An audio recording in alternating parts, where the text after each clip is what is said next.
I didn't want to just write you a little old letter or something, and I couldn't buy you anything for Christmas, because seeing as how there really isn't any place here that I can buy you anything nice, and I figured maybe you'd like to hear my voice. It has been 6 months since you've heard it. Right now, I'm sitting here in the top of the BAS bunker, and they got quite a few fire missions going on right now, and it will get kind of noisy, but don't pay any attention to it. Things have been pretty quiet around here lately. The 26th of December, we're moving to a place called A3. It's in between Thien and Jolene. It's right along the DMZ there. It will be kind of spooky. From what I hear, it's worse than the Washout. We don't even have any hooches there. It's just holes in the ground with ponchos stretched over them. It's a brand new position there. It has to do with this new Operation Die Marker. Here, I just get out of the field, and next thing I know, I'm all back in it again. It's quite a feeling, I tell you. But in another month, I'll get a new set of orders, Mom, and I'll be away from the DMZ, away from the Gooks, away from the Arty, and all will be well, and you can just stop worrying altogether about me. I'll be in the rear just like Dave. I'll have a nice time there. There won't be any problems at all with Charlie. I want you to know this. I want you to have a very Merry Christmas, Mom. It's December 22nd here now. You will get this kind of late. The reason for this is I just had problems trying to arrange for the tape recorder and the tape. I didn't get him till this evening. Dave Sears, a good buddy of mine who was stationed with us in Charleston there, he loaned me the tape recorder and the tape, which is real nice of him, and I'm real thankful to him for it. I hope you're not working too hard there. By the time you get this tape, the big Christmas rush should be over. Then you can relax a little, go out with the men, whoever they are. From what I gather, there's quite a few of them there, huh? That one sounds like he's got quite a bit of bread. You ought to see if you can't snag up on him. I'm getting quite a few letters here. Got some from the Vietnam mail calls from girls all over the United States and universities and things like that who sent Christmas cards over to servicemen here. I got one. She had a return address on it, so what the heck, I just went ahead and mailed her another one right back. Well, 6 more months, Mom, and I'll be home. Have a whole month to spend together. And after that month, it'll only be 3 months left for me to be in active duty, and then I'll be home for good. I guess I'll go ahead and go to Odessa College there. Try to get a job maybe at the hospital or somewhere around in there. I was reading in the paper about Mr. Riggs is closed down his, Mr. Pierce closing down his ambulance service there. I wouldn't mind working for that new ambulance service there. I didn't particularly care for bombing or any of that, but the ambulance calls were pretty exciting. I miss you very much, Mom. It's really been hell this past 6 months, but before you know it, I'll be home again. Time really is going by pretty quick here.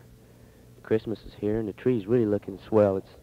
We got another little small one sitting there beside it, but it doesn't even compare with it. We've all really had a big kick out of it. Officers sometimes come down and inspect the barracks, and they really like the little old tree there. And the spirit here is fairly high. You look out here and you don't see anything that has to do with Christmas, but the guys, you can feel it in the air, and it's really pretty nice. When I hear these Christmas carols on the radio, I get pretty doggone depressed, because I remember how much we all used to like to listen to them, and usually that was the first thing I threw on that old stereo was Sing We Now Christmas and what have you. Odessa Americans really been a great help and let me know what's going on back home. I'll tell you one thing, though. Every time I read in there in the women's page, or whatever you call it, see all these girls I used to know and date getting married. I don't know what I'm going to do when I get home. I guess it looks like it's going to be slim pickings for me. I remember when I was a senior in high school, little old gals and just freshmen there. Now they're getting married. Some of them maybe got a kid or two, what have you. But you can see it is kind of noisy around here, like I said. It'll probably get worse. That was a 81 mortar there. A while back, that was a 105. I'm going to go ahead, Mom, and I'll tape all on this side, and then when this side gets too plain, you can go ahead and flip it over, and we'll have the other side there to listen to. I really do like it up here at C2, and I am going to miss it quite a bit. The bombers have been really giving Charlie hell up here lately. Of course, the other day they had a little accident. One of the bombs landed too close to the perimeter and blew away about 5 guys, but that's just one of the hazards of war here. Now, Dr. Wilson, well, I kind of messed up on that one there a little bit, but we'll keep on trying to get this thing rolling along. It is awful hard, you know, Mom, to try to speak on these dang things. you have a tendency to kind of clam up. I think we're fixing to have a real big fire mission here. I believe they got some gooks spotted out there about maybe 400, 500,000 meters up. We got some pretty big guns here. We got an 8-incher, which is a monstrous thing. And we've got the 155s, 105s, and then we have the small mortars, the 60 mortars, and then the 81s. Oh, Charlie, he fires the 82s. The reason he does this is he can use our rounds, but we can't use his because they're just too big. That just goes to show you just how smart he is. He's really sneaky. He's much smarter than people give him credit for now. The ones here, we're not fighting the Viet Cong here, Mom. These are the North Vietnamese Army. Now, these are the hardcore. They're called the diehards because these dudes, they just don't give up. Look at the odds. They got to fight jets and tanks and everything we got, and all they have is the arty, which can really do a job on us, but they just don't have the air support or anything like that. Dr. Wilson, he come in a couple of days ago. I don't know whether I said this previously on the tape, but he wanted us to tell him about little war stories and things so he could take back home with him. And old Bob Wilson and I, we told him about the time we went through the minefield there to get those 2 casualties out, which wasn't scary when we did it, but when we got through, I was a nervous wreck after that one. But that's my job, and I'm proud to be able to do it. I was trained for it, and I don't regret any of this at all. I wouldn't trade any of this for all the money in the world. It's been a great experience, and I know I've grown up quite a bit since I came over here. They got all the guns ready here. The mortars just started firing a little while ago. Imagine the arty's going to open up pretty soon. I'm kind of hoping that 8-incher don't open up, because that is a noisy little bugger. At night here, it's not very peaceful at all, but after being here for this length of time, you really get used to it. And when I was in R&R, I had trouble sleeping there in that hotel room because it was just too darn quiet for me. I'm used to all these noises and booms and everything else going on. Yeah, it's really a beautiful night out here tonight, all these stars and everything. Kind of makes a guy kind of homesick, if you know what I mean, Mom. I've really missed you an awful lot. Missed Jim and Paula, too. They really sound like they're really lovebirds still. They're still going strong. They better hurry up and make me an uncle. I'm getting pretty damn impatient here. I started gaining some of the weight back I lost in the field here. Been eating pretty good chow. Still have to eat sea rats for lunch, though, which isn't really much fun, but those beans and weenies, that's about the only thing I like in there, and they're getting pretty old. You know, this is really a great way to correspond. It's too bad I didn't think of this before I left. I could have bought 2 of these small tapes, and we could just, instead of sending letters to each other, we could have talked, huh? That'd been pretty cool. It doesn't cost me anything at all to send these tapes through the mail. It's all free, just like the letters. Got some rounds landing just outside the wire here. I don't know whether you can hear them or not. I think they're from Camp Carroll. That's the first place I went, if you remember. It's up there in the mountains. Boy, that was really some humping. I've never been so hot and tired in my life. We'd get up on the top of one hill, and I'd just barely make it up there, and I'd look out across the field, and there was the front of the column going up another one. 164 is where we hit all those booby traps. Took quite a few casualties up there, and that was my first time. And, boy, I tell you, it wasn't really a whole heck of a lot of fun. As you can see, they just had a little fire mission going. I'm wondering if they're going to open up with 8-inchers and 155s in a minute. Those things really shake up the barracks. They knock bottles off the PAS shelves and everything else here. Oh boy, I tell you, this is a great life, Mom, I'm telling you. It's a nice, quiet, peaceful night. You hear the birds singing, the rounds going off. Can't hear Charlie screaming, but I imagine he's out there digging him a hole right quick. He really has a heck of a time. We've had a lot of them defect in the past week, Mom. There was 2 of them give themselves up down there at the Washout. From what they gather, they're cold and sick. They don't have any chow, and they're pretty angry about the whole thing. Most of them don't dig this war at all. Of course, there's a lot of Marines over here, and corpsmen like me that don't particularly like being over here a whole lot, but still, like I said before, I'm proud to be here, and I know they are, too. It gives you a real nice warm feeling when these people that you don't even know are right and wish you Merry Christmas and safe journey home and things like this. And USO sends us little packages with soap and stuff, you know. It's not a real great present, but, you know, it's the thought behind it, showing that they care and everything for us. They're not like those long-haired idiots called hippies or flower boys or whatever they are, running around demonstrating and screaming about a war they don't know anything about. Too scared to find out about it anyway.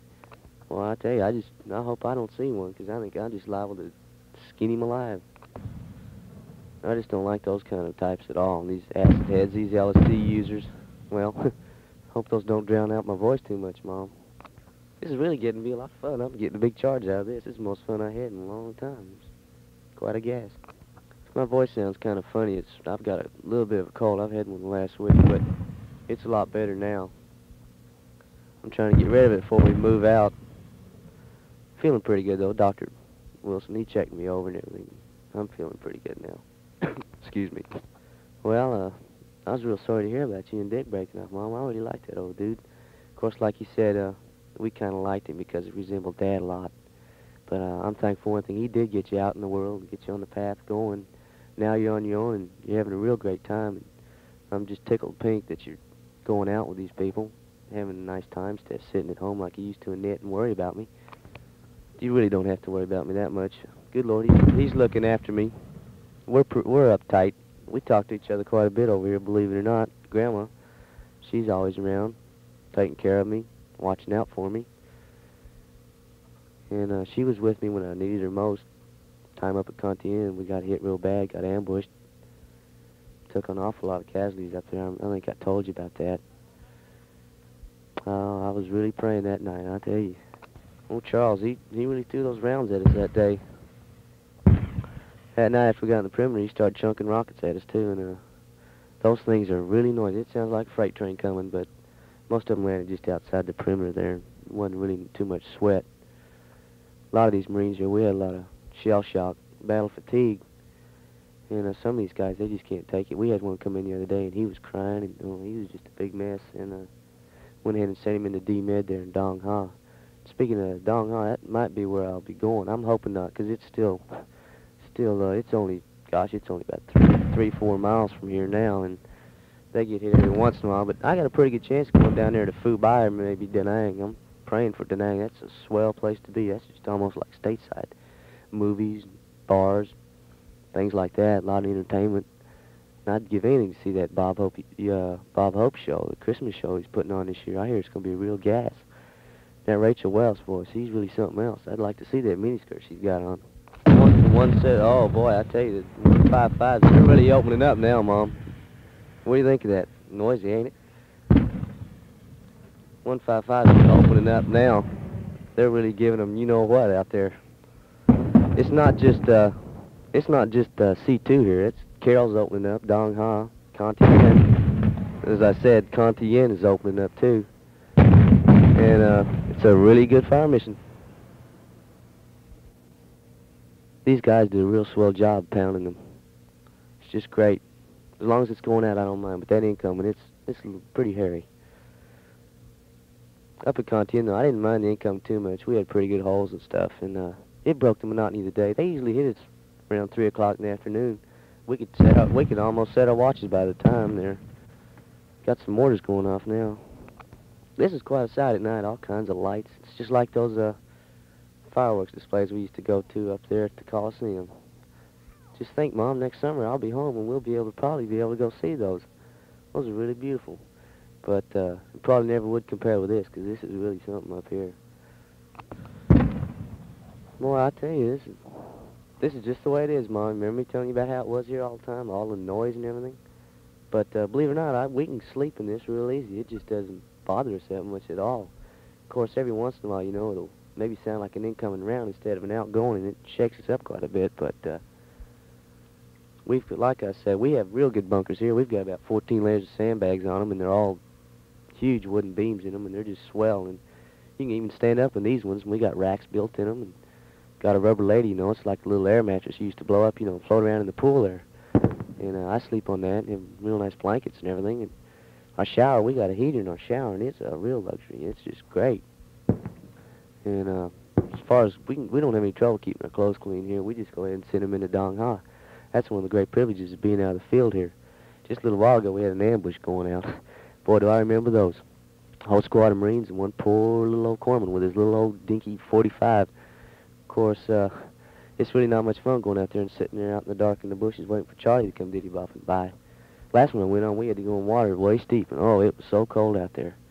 I just knew Charlie was going to hear us, but the tanks are firing canister rounds around us, and they're just like buckshot, and they kept his head down while we got out there, and we had to turn around and come back in because it was just too thick. We just couldn't get across that stuff. But after we got back in, I was all cut up and bleeding. We were all laughing and everything because it was really one hell of a night. Well, believe it or not, Mom, I do kind of miss being in the thick of it. I will be, I guess. That's when I'm kind of glad we're moving to 83 because I'll be back in it for a little while. But I'm not going to try to play hero or anything like that, Mom. But it's just, I don't know. You just get bored sitting around here all the time after being out there and running around, and there's always something happening. Every minute there's a thrill somewhere, sometime. I'm pretty well adjusted here, and it doesn't really bother me much anymore. I admit I do get homesick every once in a while, and I miss you very much. You and Dwayne and Paula and everybody. And you'll have to tell Ed Corper and Jimmy LeMay and all them at the store hi for me and give them my regards and wish them a Merry Christmas for me, too, and a happy hangover, which I hope to have from that Southern Comfort. All the guys are just thrilled to death with that little present, I tell you. Oh, yeah, I signed the pay roster just yesterday, and you should be getting, I believe, yeah, it's $300 in about the next week or so. You can just keep putting it away for me, Mom. And if you need it, feel free to draw on it. I could never repay you for all the love and kindness you've shown me. You've really made it easy for me. I tell you, Mom, you better wear a steel-plated suit when you meet me at the airport, because I'm just liable to squeeze you to death. They're fixing to fire the 8-inch now, Mom. Boy, this one's going to be a real boomer, I tell you. Now, wasn't that a lovely sound? Okay, Mom, I'm going to go ahead and switch over the other side, so you do the same now, okay?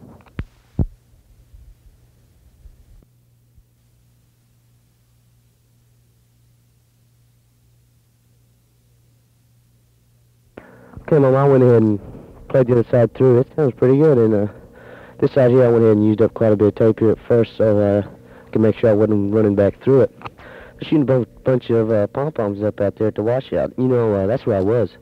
And, gosh, it's only about just a little less than a quarter of a mile, and they're shooting pom-poms up, requesting illumination. I guess they got some kooks probing the lines out there. Oh, when I was there, we had sniper rounds galore. Those little old dudes were just dinging away at us, so I thought I had a little fun, so I went ahead and got out and holding my 45 and just started dinging right back at them. They hit to them with a canister round. That's those rounds I was telling you about, like buckshot. Nothing but legs and arms. That's all that's left of them dudes. One of the corpsmen here, Rose, he's pretty high now. He's really having a ball. He was up here a little while ago. Of course, I didn't want him to say anything because you know how these drunk sailors are. Well, I timed just right on that last 8-inch, that last boom on the other side of the tape there. We can hear him, you know, you can hear him say ready, aim, and fire real loud. This is a good warning for us. And I got that one just right. I'm pretty proud of that piece of artwork there. He said fire just loud enough so I could hear it, and then I could flip on the old mic here and let you see what one of those jobs sounds like. Now, that one's a pretty good ways from me here, so you can imagine what it's like standing beside that thing. One of my buddies here, you remember Leo Gartland, I was telling you about him with the film med school with me. He wanted to wish you Merry Christmas and say hello to you. Hello, Mrs. Smith. I want to wish you a very Merry Christmas and a Happy New Year. And I want to tell you that your son is fine and that we're all doing well and we'll be home soon. Now, wasn't that just lovely? 81 crew just come out of the bunker. I guess they're going to have a fire mission now, too. It's pretty hot around here tonight. It's usually noisy, but they usually don't have all 81s and all the big guns firing at once. But I guess they got quite a bit of gooks out there tonight. I'm glad old Charlie doesn't have any of that kind of stuff, thank God. You know, they just fired illumination round up, and it's just like daylight again. It's hard to distinguish night between day when they start firing those things. They're throwing those 81 rounds out there just outside the washout there. The pom-poms, they request illumination, plus they want mortar rounds to prep the area around the wire there. A lot of times old Charlie, he starts messing around the wire trying to find an easy opening where he can get in and then go back and tell his buddies. And they'll try to come back and overrun the place, but they usually catch him. They got a radar just outside the wire there, and picks up the vibrations on the ground, and they can tell just exactly where they are. So Charlie, he doesn't really stand much of a chance around here anymore. We got so much equipment, real scientific devices, and he's just about had it. You can see from here, you can see the Twin 40s firing from Carroll up there. Looks like two little red eyes going across there. They're mostly for anti-aircraft, but seeing as how Charlie don't have any aircraft, they just use it for anti-personnel, and these things usually explode in there, and they knock down trees and everything else, and that, too, gives them a real bad time. You'll have to excuse me, Mom, if I sometimes contradict myself on this. It's, like I said, it's hard to try to get your stuff together and trying to talk on these things. It gets pretty confusing, but I'm really having a ball. You're going to have to hang on to this tape, keep a little souvenir, you know, get the lovely sounds of Vietnam in the late evening as the sun sets. So don't try to say anything on this tape, you know, and send it back to me, because it would be nice to hang on to this. It'd be good for next years to come, and I could just listen to it and reminisce about how much I miss this crummy place. You know, from here I'm in a pretty good position. I can see from up to Carroll. See back to my left is Dong Ha.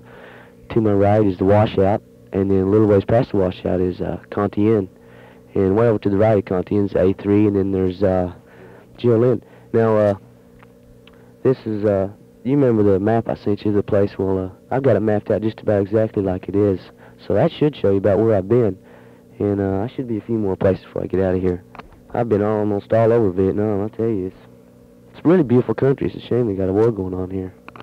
The Vietnamese people here, most of them, they're not attractive or anything, but the little squirts, they're real buttons. When I'd go on a patrol or sweep through the villas, little kids come running up and say, "Hey, Doc, you got Band-Aid?" Or, "Hey, Doc, you treat me chop-chop, you got chop-chop," which is chow. And little fellas, they really do appreciate what you do for them. And I don't know, the corpsmen, they have a real high respect for the corpsmen here. And it's just a shame the misery some of these people have just because of the North Vietnamese Army trying to take over everything.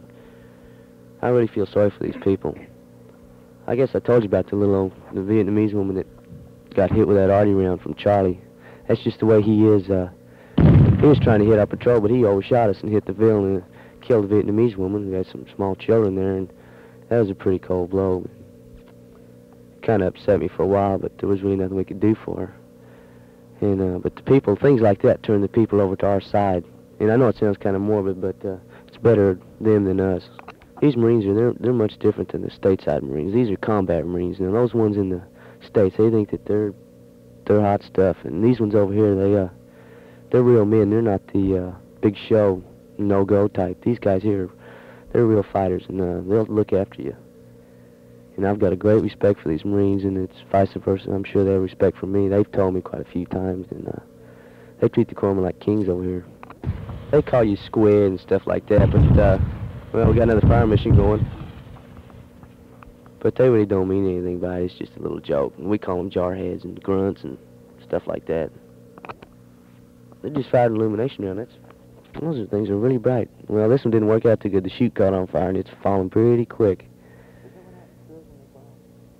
Usually they'll get up in the air there, and they'll pop up there in the air bomb, and the chute brings them down real slow, and they throw off an awful lot of light, but sometimes the phosphorus hits the chute there and catches on fire. The Washout's catching quite a bit of crap tonight. They're firing the M79 blooper, which is a grenade launcher. I don't know if you can hear it or not. I imagine they've got quite a few dudes out there probing the lines, which is common. It's an everyday occurrence. Charlie, he won't dare do it at night, but during the day, he won't do it during the day, but at night he's usually pretty restless. As the old saying goes, the night belongs to the Viet Cong over here. Carroll's starting to open up with their 175s over there. Those things are huge. The 8 inchers, it packs more power here. The barrel, the muzzle is a lot larger, but the 175, it's got a real far range on it. And from here, they're very loud, and you can imagine what it was like when I was up there at Carroll, living right in front of those things when they went off. They'd almost knocked the tent poles down and everything else. I was just thinking, Mom, when I went to Guadalajara, I bought a bunch of suits, and gosh, that was quite a while back, and you haven't said anything about receiving those yet, and I spent quite a bit of money for those. I hope maybe I didn't trust that guy too much, because I just went ahead and paid him, and he worked there in the hotel. He's a real distinguished gentleman, but he said he'd just go ahead and make them, and I didn't care to see him, and so I just told him to go ahead and send them home. I hope I didn't make too big a mistake, and I hope you get that little present I sent you. It's not nothing real spectacular, but it's just, like I said, it's just something I wanted for you from me, my love, and everything. Oh, well, I'm getting kind of tired here trying to think of something to say, but don't worry, Mom, I'll keep you interested anyway. This is a lot of fun, it really is. Just like I said, I wished I'd done this sooner. And things here, okie dokie, I guess, for right now. I got those Christmas cards, and those are really nice. The piece on us bit with the rifle, well, I don't know whether people understand that or not, but I really did like them. I really did. I sent one to Dad and you. Yeah, yes, I did send one to you and Jim and Paula and everybody. I had plenty to send. Oh yeah, there's another thing I was wondering about is the old jailer there still Santa Claus? Well, I tell you, we really had a time that night, didn't we? Well, anyway, that's all in the past now. That's just my part of growing up, I guess. This right here is the biggest phase for me. This is the most important phase, too. I have changed an awful lot. I look different. I look a lot different. I don't know whether you notice that by the pictures or not. Combing my hair different and everything else. And shaving once a day now. How about that? You know, I made a tape just for this one, but it didn't work out too good. It was too early in the evening, and there wasn't any fire missions or anything, and I wanted you to hear some of them. But some of the things I said on there, I might forget to say on this one, because I can't remember whether I said them on this one or not, see. Oh, the washout's lit up like a Christmas tree tonight. You can hear those things popping usually. I don't know if you can hear that one or not, but, well, there they go again. I guess they got them on the run out there now. I think they're fixing to load up the 155s. I can hear them tinkering around with it over there. It's just to the left of me. It's only about maybe 50 meters off. And it's not as big as 8 inches. 8 inches is one of the biggest ones we got up here. We've also got the 175s. They just went up to, I think they're moving those up to Thien. I'm not sure. I heard rumors about that. Camlo just had a bunch of 8 inchers come in. And that place has really changed. They've got, they built 68 bunkers there. And C2 here, we've got, I don't know how many bunkers, but remember me telling you about those road sweeps we used to run from Thien? Well, we came all the way up here, and this place was not even here at all, and that's just how fast it's grown here. And we've got positions all along the DMZ here now, and Charlie, he's just having a hell of a time trying to infiltrate. Yeah, they just fired one of the 155s back there. And there went the other one. Those things really are noisy. I don't know if you can hear those things, but they just suck wind when they go through the air. It makes a real strange sound. A lot of times they'll put a little piece of metal on it. It makes a real loud whistle, and it just scares old Charlie to death. He can hear that thing coming a mile away. If you're standing behind those things, you can watch the round go, you can watch it come out of the muzzle there, and you can follow it quite a ways until it finally disappears out of sight. I just noticed we got a lot of bats flying around here. I hope they're not the vampire type. The mosquitoes have been giving me a rough time too tonight. They're trying to carry off my cigarettes and everything else. They do get pretty large here. Well, the washout's got illumination popping all over.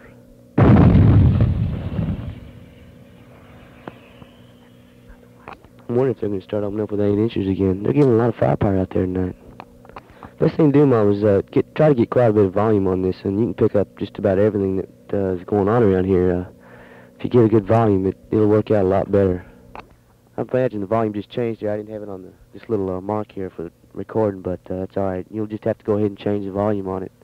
So just if it happens to die down quite a bit, just turn the volume up. It's not the tape that's quit running. It's just that the volume's changed on it, okay? I'm sure hoping I get some film here pretty soon. I had a chance to get some real good flicks. We've had choppers landing out here all day, and last letter I wrote, I believe I told you about General Westmore, he came up here. I saw him and his staff, and it was quite a big to-do, and I heard that C2 was on the news there. And this place is, it's fantastically grown. I can't believe it's so huge here.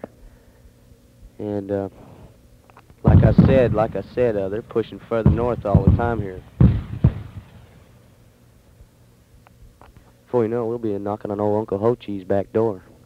I wish somebody's making contact out here. If we had a lot of contact, you could probably hear Puff, and that's really something to hear. It's nothing but a big plane there. It's got all these Gatling guns on it. When that thing fires, it sounds just like a foghorn. It's nothing but a steady stream of red tracers. And every fifth round is a tracer, but this thing fires so fast, it's just like a steady stream, just like a red thread going through the air. When those things fire, one round will hit every foot, so you can imagine what Charlie goes through out there. Sergeant Rifle messing with the Marine Corps and the squids, of course. Incidentally, a Puff, this gunship, it throws out 18,000 rounds a minute, and that's just one gun. He's got more than one. I believe he's got something like 6. Of course, when you do see Puff, that's when it's really hit the fan, and there's a lot of gooks and plenty of contact. And these firefights usually last all night, and just like up Thien, we got hit that time.